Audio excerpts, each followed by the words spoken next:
fitin misna rai thoi nak Bible chathiang kan thenga ding mi kan rel nak chan silai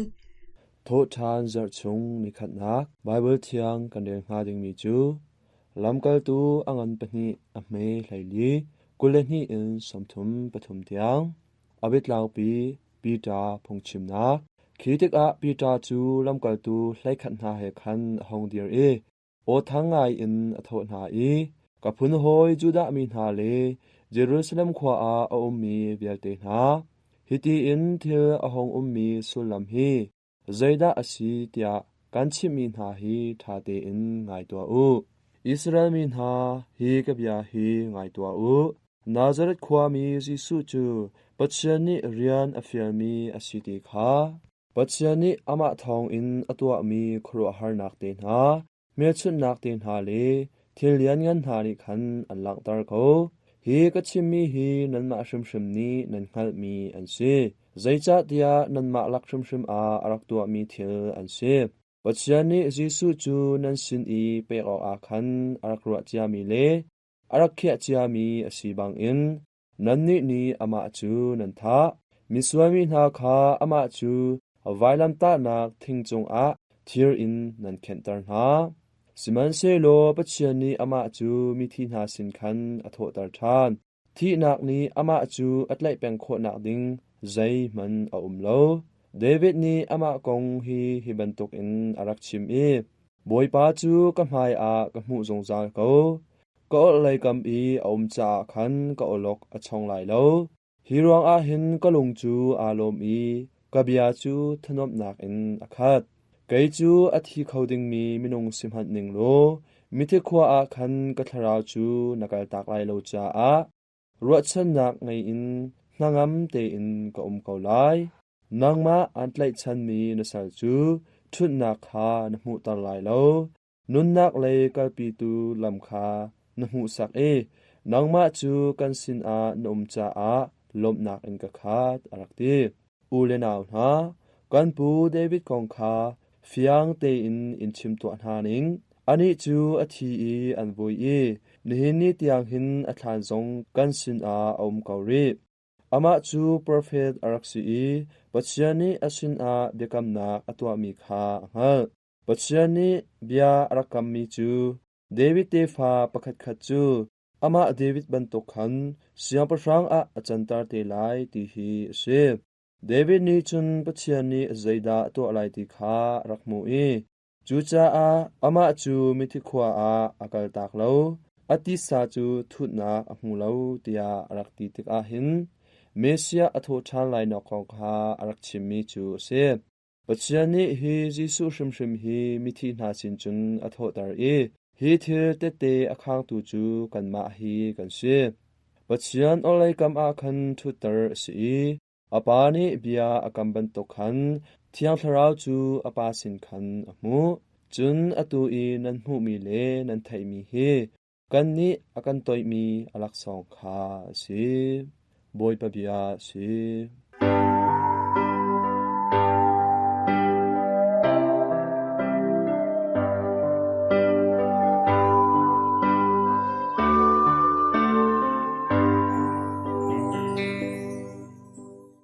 thong thabia rel nak ma thai ang kulariat a me pariat in thainga tiang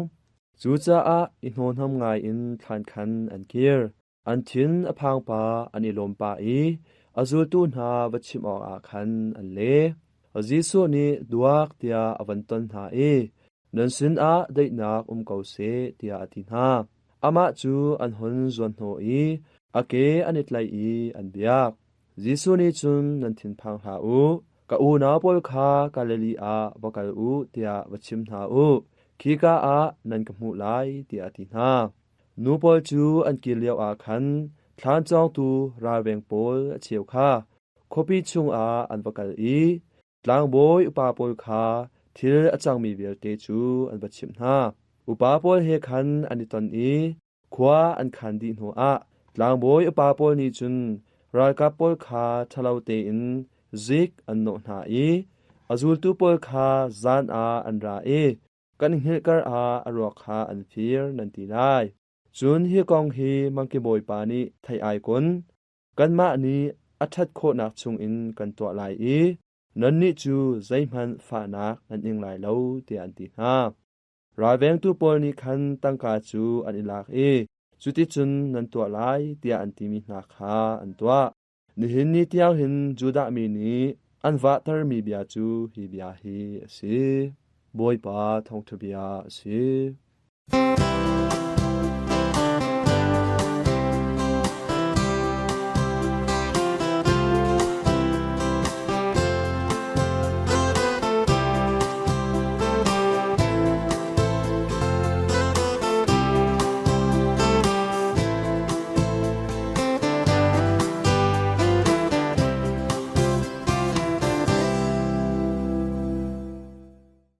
ဒီနေ့ဖျက်ရှင်ရဲ့လူပတ်တော်လူထောက်ရှိကြပါစေသူတို့ဒီမွေကိုယူ၍မိမိတို့အားညွှန်ကြားထားတဲ့အတိုင်းဆောင်ရွက်ကြ၏မွေကိုယူတဲ့ပြောတဲ့အတိုင်းညွှန်ကြားတဲ့အတိုင်းဆောင်ရွက်ကြတဲ့အဲ့ဒီကအမှန်တရားကိုရှင်ပြန်ထွန်းမြောက်ခြင်းကိုထုံဖြစ်တဲ့မပေါ်အောင်ပိတ်လိုက်တဲ့ block လိုက်တဲ့အခန်းလေးဖြစ်ပါတယ်။ယောဂတင်ရှင်ပြန်ခြင်းကိုတွေ့တဲ့စစ်သားများအကြောင်းဖြစ်ပါတယ်။သူတို့ကဟုတ်တယ်ဒီရှင်ပြန်လေဆိုရင်အဲဒီ phrase တို့ကျန်တဲ့ဆရာတို့အဲ့ဒီချိန်ကဦးစီးဆောင်သူတွေအကုန်လုံးချစ်ချင်းဆိုလို့ပြောက်သွားရောဖြတ်သွားရောဆိုဒီနေ့ဖို့ရှိလုပ်လိုက်တဲ့အခန်းလေးလူကြီးမိဘတွေကတေချာဆုံးမတဲ့ကြံလေးတွေပြောတယ်ငွေပေးတယ်အမြောက်များတယ်ဘုရားရှင်ရဲ့ရှင်ပြန်ထမြောက်ခြင်းကိုတိတ်ပင်လိုက်တဲ့အခန်းလေးဖြစ်ပါတယ်အဲ့ဒီဟာကဒီနေ့ကြည့်မယ်ဆိုလို့ရှိရင်ပေါက်ထက်သွားပြီးတော့လုံးဝထင်းမရတဲ့ခုခေတ်ဆိုလို့ရှိရင်ဟိုကော်မတီတဲ့ဟိုမွတ်စလင်တဲ့ထူပေါင်းပြီးတော့ဒီတရားဟာမင်းရောက်နေတယ်ဒါပေမဲ့ရှင်ပြန်တော့ကတော့ဒီအခန်းလေးရှိပါတယ်ဒီချက်ကြောင့်ဘာလို့တော့တွေးရမလဲဆိုတော့ရှင်ပြန်ထမ်းမြောက်ခြင်းရဲ့တည်င်းကောင်းခွန်အားဒီကျွန်တော်တို့အတင်းတော်ကြီးအများကြီးရှိပေမဲ့ကိုယ်ချမ်းမရှိပေမဲ့တကယ်ပြန်စုတဲ့အခါဘုရားရှင်ဒါတော့ယေရှုရှင်ပြန်တယ်နော်ဆိုတာအကုန်လုံးတူတယ်အဲ့ဒီ force ကအလုံးတူတယ်ဂုံလူဝင်ကြွားစွာဒီတော့တင်းတော်ကြီးယုံကြည်သူတွေကဒါပြည့်တည်ခံကြတယ်ဒါကြောင့်လည်းပဲကပ္ပအတိကိုရှင်းစမ်းဒီနေ့ကျွန်တော်တင်းကြီးဆောင်ကြည့်နေဆိုလို့ရှိရင်ကျွန်တော်တို့ဖျားเจ้าမှာဒီလျောက်စစ်ကြောချင်းခံပါတယ်ဆိုတော့ညာရှိတယ်အဲဒီနာမည်ကျော်ဟာတသမအမေရိကန်နာမည်ကြီးမြေသူလည်းအဲဒီသူတို့လည်းတက်ကတော့တော်တာရပြီဆိုတော့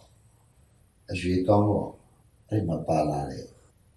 ညာကြီးတယ်သူမျက်နှာငန်းကြုံနေတာအီစတာညမှာပဲကုန်စုပြီးတော့စစ်ကြောချင်းခံတဲ့အစဉ်ကကြီးမားပါဒါကြောင့်တတိတိမှာဘလောက်ဘာသာသူဖြစ်သွားလဲဆိုတော့လေစေဝင်စားစရာသူရှိရပါတယ်ဆိုတော့ခုနကရှင်ပြန်ချမ်းသာခြင်းနဲ့စွမ်းတကူဒီနေ့တစ်ဆက်တည်းမှာအမျိုးသမီးတွေကိုမကြောက်နဲ့လို့ခရစ်တော်ကပြောတယ်ဒီမကြောက်နဲ့ဆိုတဲ့စကားနဲ့ဒီအမျိုးသမီးတွေနဲ့ထူမနဲ့ခင်းဝေလီဝေလင်းအချင်းရပြည့်တဲ့ခင်ကတက်ခံရပြီလုံးဝအိမ်ထဲမှာဒါတေချပိတ်ပြီးတော့ပုံရမယ်အနေထားမျိုးပါအင်ပြင်ကိုထွက်ပြီးတော့မိုးမလင်းတလင်းမှာတင်းချိုင်းကိုသွားဝင်တဲ့ courage အင်အားအဲ့ဒါကလည်းထောက်ဆရာကဲကောင်းတယ်သူတို့အရှင်ပြန်ပါမယ်ဆိုတာယုံတာတော့မဟုတ်သူတို့ဖျားရှင်ရဲ့တရားကိုခင်ရွယ်ပြီးတော့သူ့ကိုကျေးဇူးဆက်တင်လို့တဲ့စိတ်ကြီးကကြီးမားပြီးတော့ဥပုံနေအပီးမနေမူလင်းစတင်လှုပ်ရှားလို့ရတာ ਨੇ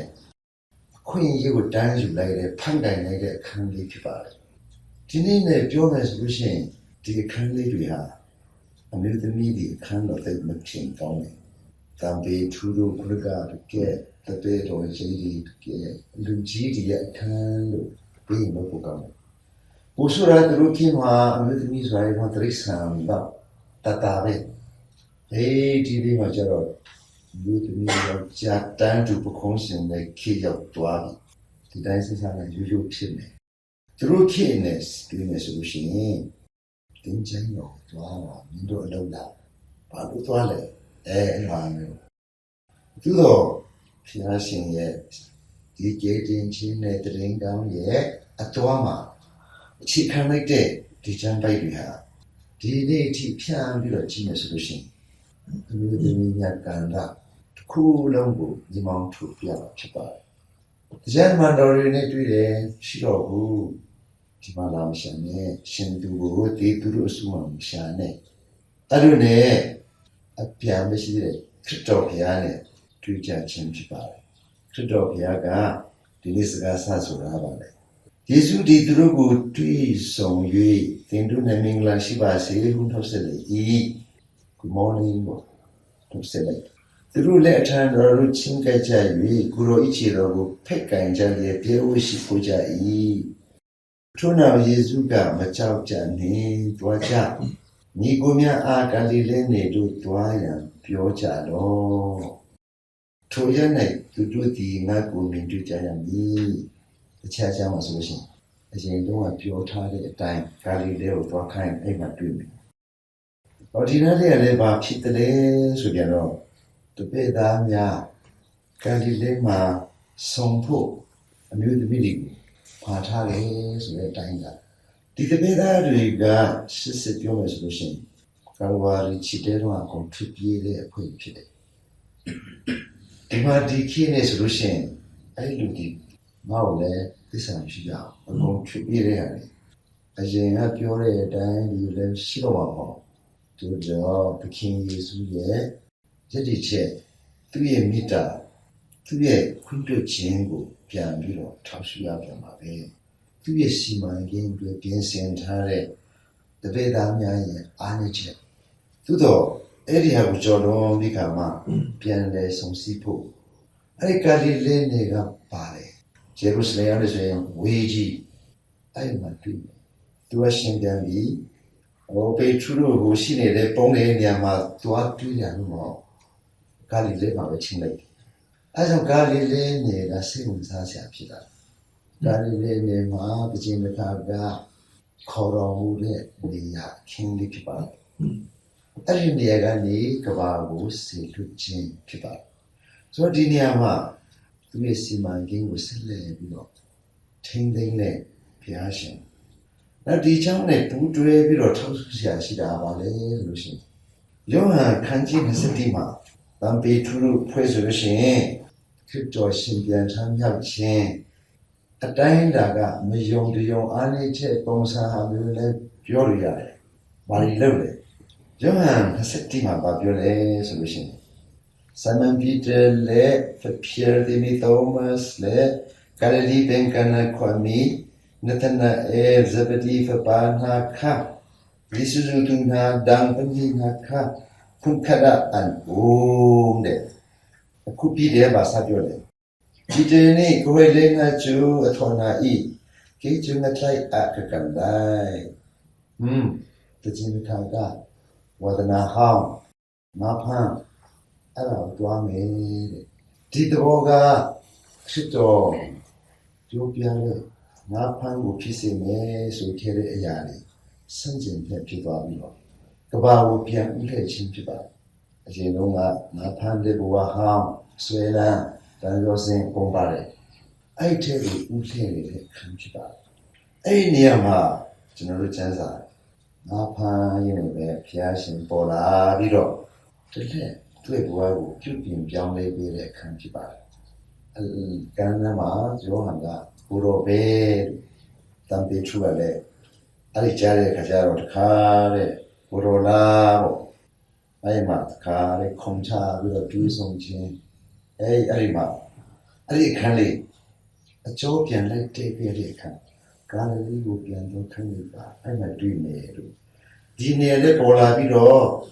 ဝါဒနာဟောင်းစီကနေတွေ့မီရှင်လမ်းမပေါ်သူပြန်ပြီးတော့တင်ပေးလိုက်တဲ့အခါ ဒီမှာပဲတစ်စစ်တဲ့ role and aid တို့အား Simon Peter ကျွတ်တော်ကြီးလောကပါ Simon ခိနာနီအန်ကတော်နာနာဟင်းကတော်မောချစ်ချင်းမြတ်တော်သုံးချိန်သစ္စာပြုခဲ့တဲ့ချက်ဖတ်မတော်ခင်သုံးချိန်ပေတဲ့အကျွေးဒီမှာပြန်လာတယ်ဆိုတော့ဒီကျမ်းစာလေးဟာဘုရားရှင်ရဲ့မေတ္တာအားနဲ့ချက်ဒီကိုပြန်ပြီးတော့လိုက်ကဲတဲ့ဖာစီပေးတဲ့အခန်းဒီလေးမိတို့ရဲ့ယုံကြည်ခြင်းတိုင်းတာမှာနောက်လိုက်တဲ့အတိုင်းတာမှာခဏစီးဝင်လာတဲ့အားနဲ့ချက်အဲ့ဒီမှာဘုရားရှင်ရဲ့ကေတင်လူတဲ့ဆန္ဒဒါဒီရဲ့ကျမ်းပိုက်ဖြစ်ပါတယ်နောက်တစ်ခါကပီတာရဲ့တတိခံချက်အန်တီဘော့စ်နဲ့တတိခံချက်ကိုဒီလိုဖြစ်တာဖြစ်ပါတယ်ဒီတတိခံချက်ကကြည့်မယ်ဆိုလို့ရှိရင်ပေထရုရဲ့ဘလို့ပုံစံလေးနဲ့သူ့ရဲ့တတိခံချက်ကိုသွားလဲဆိုတော့ဟိုဓမ္မဟောင်းဒါဝိကိစ္စတွေကအစချီပြီးကမှ proof ယူတယ်ကျမ်းစာကနေအခြေခံအောင်ပြောသွားတယ်အဲ့ဒီကနေလူချင်းနဲ့ဘုရားသခင်ကပေးလာတယ်လေတင်တို့ကလည်းမခံဘူး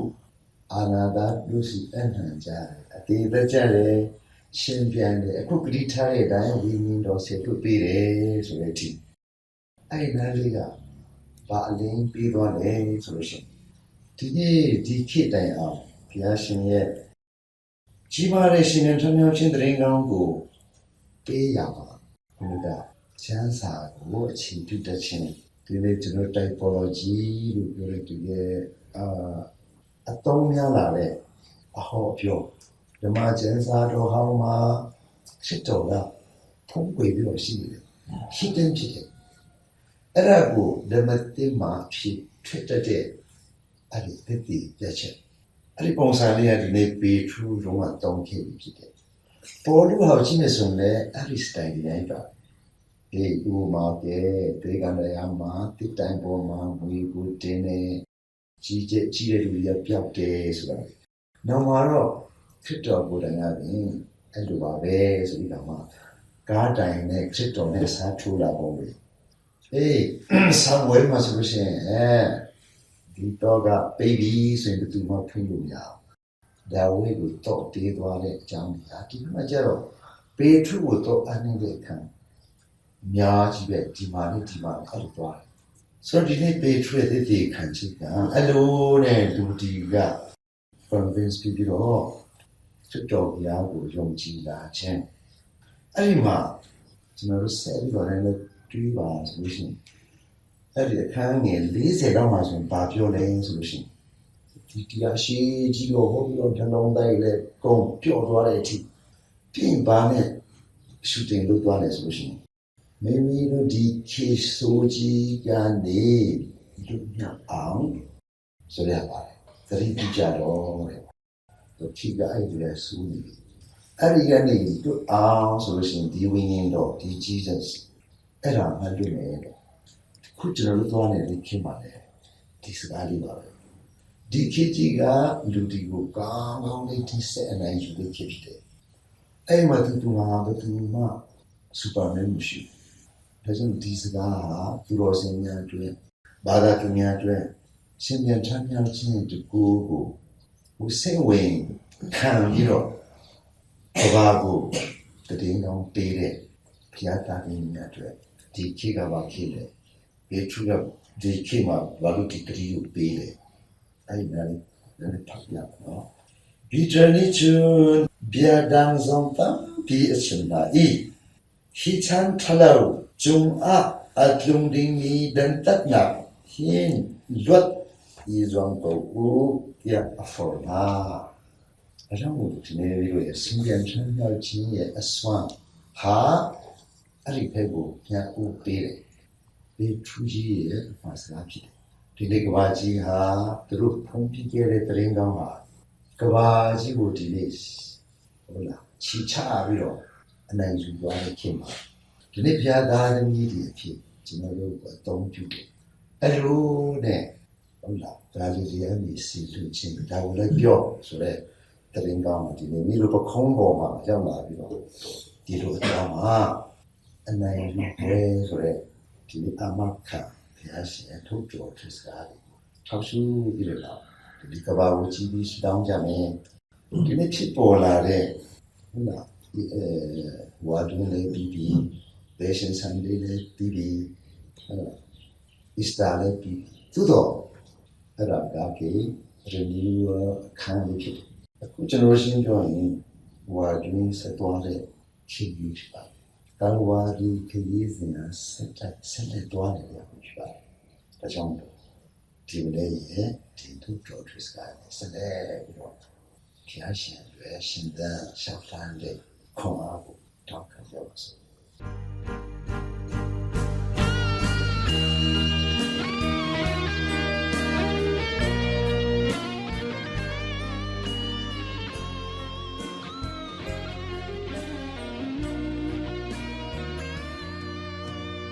Atuzu Catechism of the Catholic Church to me Catholic Bupi Pathian Beton na kangai nakchan asri lai Catholic Pathian Beton nak timi chak chung in Bible thiang timi kong kanak chim lai Kri Bible thiang bia Pathian ni minung sin a aphuan tika minung hot lebia in achim Pathian bia hi minung bia in chim asitika minung hot ning te khan asidi Zaicha tia azung zan amun mi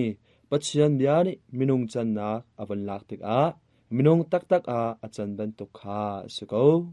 Bible thiang bia velte chung in Pathian ni bia phangkhat te long achim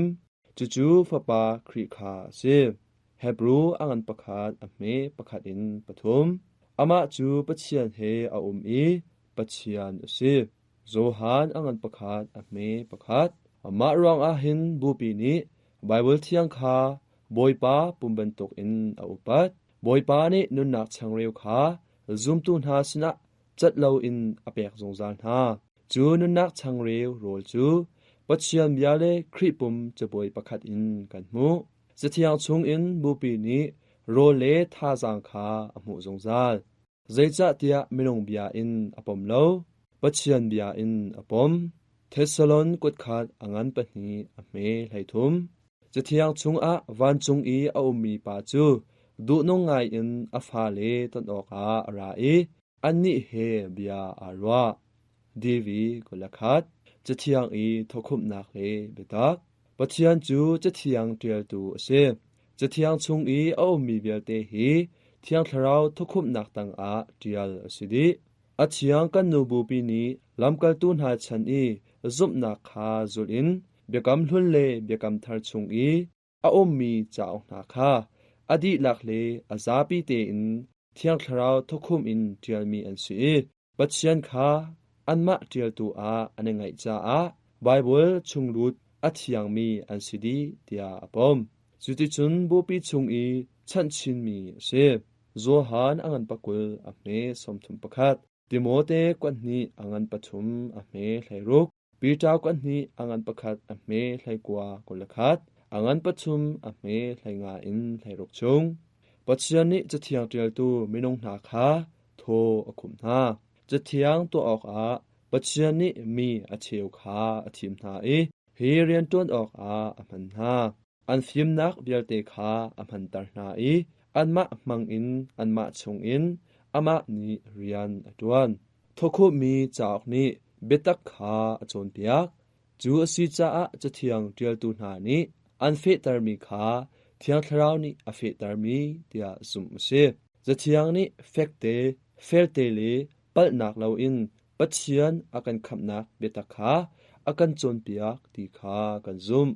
chulong silo in khri pha zum nak chu cha ok biak nak phung asilo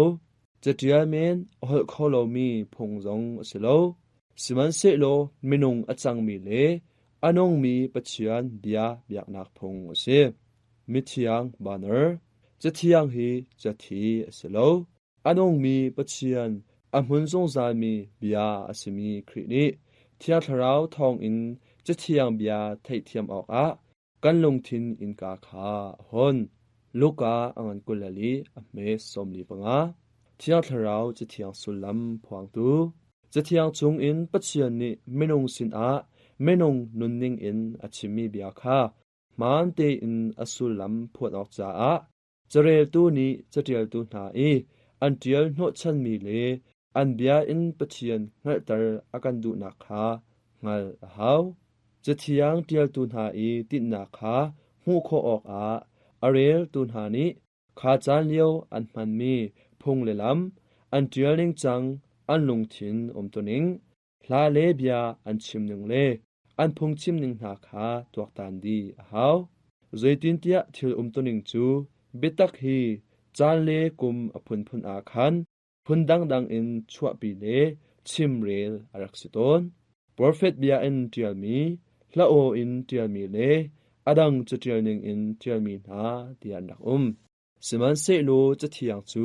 ทคุมมีอสิจามันเตอินอสุลัมพวนนักหาจาเฮร์ง่ายมีทิลประคาดรีมาเราจุนจะเทียงจูจะทีอสิงหาจะเทียงจูเทียงทราวเจียวนักชงคันเรลอินจูเจียวนักชงจุนอสุลัมพวนออกคาสิวันนี้นักวาติกันคองซิลนี้ไบเบิลเทียงคาเทียงทราวดุนิงเตอินพวนโคออกลำปฐุมอากันโสบยักประคัดนักจะเทียงอดีลักอจุงคุมเบียประคัดอสินักผิดเหล่าดิ้งไบเบิลจะเอานาจูดังเจียวเลนมันหาเสโลปัจเจียนติดนักปุ่มขาดอันสีคริจูอะไรฟังเลอทินลงเสลูกาอันกุลลีอเมกุลงาอินกุลสริ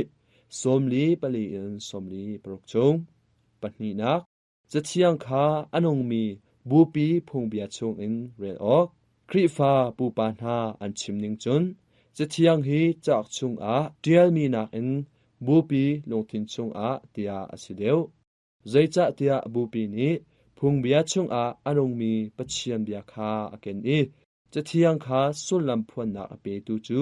เทียงทาราวสีเตียดีปฐุมนักจบนักตัวตานคาผิดเหล่าออกโรมอังอันไลนี้เมปรกชงจุบนักตัวตานกันติมีจูจุบนักคงเบตักนาฮีอันมาเลอันมาละกะเลเบียพวนตินักชงอารวงไลตีคาซีอารักไงตูซาปินันชงลงหลบนักตัมปีกันใน RVA ฮาคาชินซาร์วิสจานกันเยมีอธิจังจานันจาเดนมังคาอู